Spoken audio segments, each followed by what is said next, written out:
Hi friends, I have my mortgage specialist today, Jason Coleman of Price Mortgage. How you doing, Virginia? Good, thanks.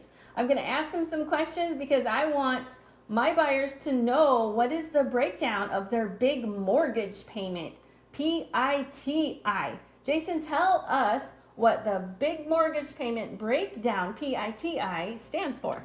So that's a pretty simple question. Principal, interest, taxes, and insurance. Perfect. So you have to pay your homeowner's insurance, whether it's $2,000 or $1,000. That's broken up into 12 monthly payments, which is added on to your mortgage payment because you have your principal plus your interest.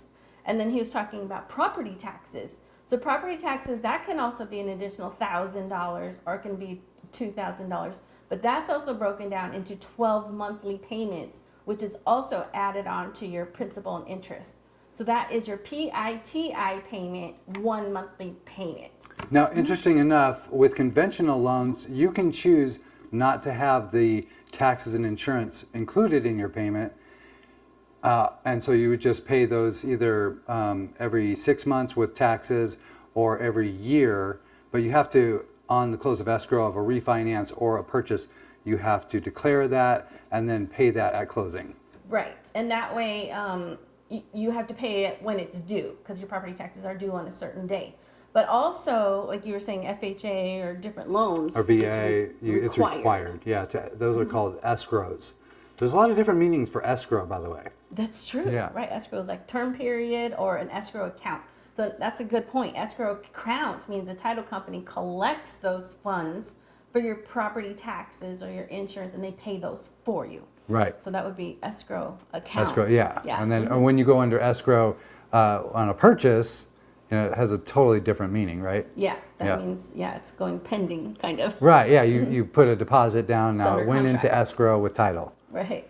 Jason, tell us what PMI is. That's the additional mortgage payment, people don't realize they're paying for. So what is So if you don't put 20% down, insurance? that means that you're going to pay me, the lender, a monthly rate in case you default on the loan. The lender, actually it's not me, that was just jokes. But company. whoever's servicing the loan, the lending company, if you default on the loan, they're going to get back 25% or 30% of the original loan amount. Then they have to take it back to the bank. Right. They have to resell the home after they foreclose on you. And so that ensures that they get at least recover some of their loan. Right. So the mortgage insurance, that could be a couple $100 extra onto your regular mortgage payment. So it makes your mortgage payment larger because the lender has to take a risk because you're just putting a small down payment like 1, 2, 3, 4, 5, 6, 10%. But 20% is a big chunk of skin in the game and then less risk for the lender, so they won't charge you that mortgage insurance. And what is also interesting is that the rate of mortgage insurance that you're going to pay depends on your credit score, it depends on how much money you put down, and it depends on the program. So if you don't put any money down and you're a veteran, you're not paying any mortgage insurance. With FHA, they have a set 0.85 rate that you're going to pay for the life of the loan. That's 360 payments. If you are 3% down, say home ready or home possible, medium income qualifying or under, that's only like 0.32 versus the 0.85, right? So the rate of which you're going to get charged MI if you don't put 20% down is going to differ from program to program and your credit score. Perfect. And on average, what would you see you've been seeing the PMI fee, monthly fee, be like $100-$200 average? Well, with the current pricing of homes, what's the average price of Maricopa County? It's like the median income is like maybe like $450 or $480 actually. You're usually seeing, again, it depends on the program, depends on everything. So you're going to range anywhere from maybe $200 to $300 a month. Right. So an additional $200 to $300 a month, in addition to your mortgage payment, is going to be tacked on if you don't come in with 20% down. So you kind of weigh, how important it is that you want to save your money to put a larger down payment. If you have those capabilities to do that. So I have another question, Jason.